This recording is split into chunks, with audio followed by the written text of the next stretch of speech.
Ewan.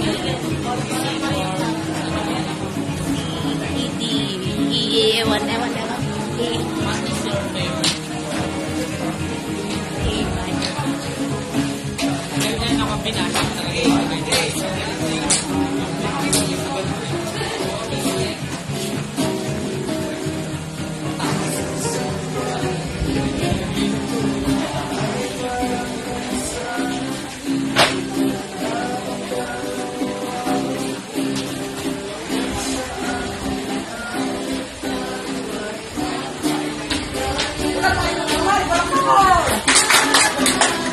Awitin mo at isasayaw ko.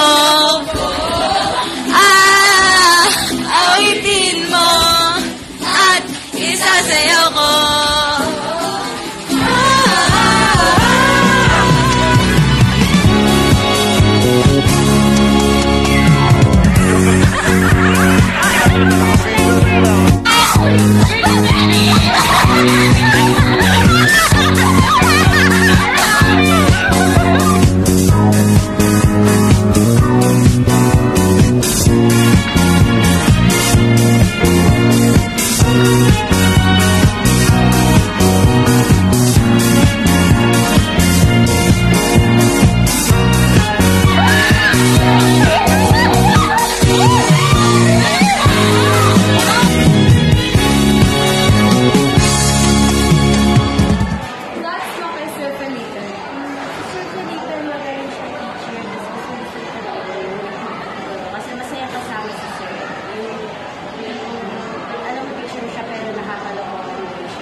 Thoughts mo kay Sir Felipe?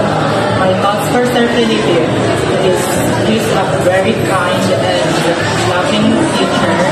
He teaches in a fun way, and even though most of these exams doesn't have a choices, we still answer most of them because we get to learn more of his lessons and everything.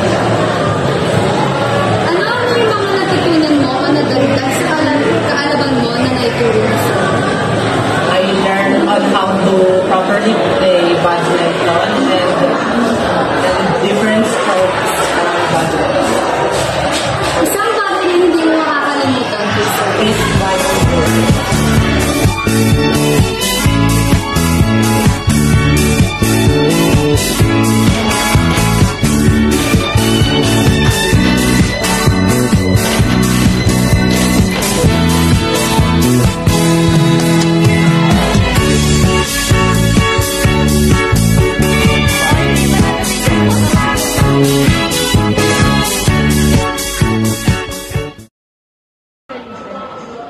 Thoughts ko kay Sir Felipe, isa siyang mabuting teacher, isa siyang napakagawang guro, siyempre. Napakasimple niya lang magturo, tapos napakagaling niya makahaldin ng klase, tapos hindi siya yung basta-basta magtuturo na parang eme-eme lang sinasabi. Ano yung mga nadagdag or natutunan mo sa iyong kaalaman na itinuro ni Sir Felipe? Natutunan ko kay Sir Felipe sa nadagdag yung inspirasyon ako sa motivasyon ng kanya. Marami nadagdag sa motivasyon sa akin. Yun din yung naging daan para maabot yung mga pangarap ko sa tanong ko. Isang bagay na hindi mo makakalimutan is yung ngiti niya, tapos yung signature smile niya. Napakagwapo nila doon. thoughts mo kay Sir Felipe? So, yung first school, wala akong masyadong alam sa kanya. Especially yung title na, or yung the way of teaching niya. Pero ngayon, nag-F2F na nalaman ko na napakabait niya pala. Sobrang